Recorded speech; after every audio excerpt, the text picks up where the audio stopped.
Domnul polițist, nevasta mea a dispărut, a plecat ieri din casă și de atunci nu s-a întors. Am înțeles. Ce înălțime are? Nici nu știu, cred că 1,60 ceva pe acolo, nu sunt sigur. Ok, ce greutate are? Nici prea grasă, nici prea slabă, ceva între, nu știu cum să vă zic. Ok, ce culoare au ochii? Cred că căprui, nu știu. Da, nu știu, nu prea am fost atent la asta.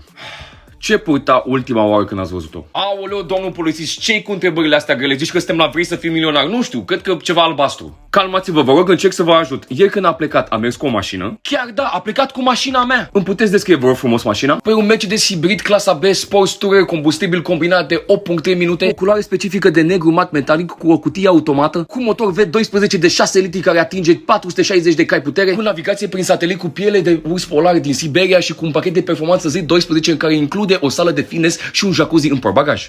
Și din păcate are o mică zgârietură pe spate, pe stânga, care n-a ieșit la polish. Nu aveți cum să nu găsiți mașina. Nu vă faceți griji. O să vă găsim mașina. De nevastă nu știm, dar o să vă găsim mașina.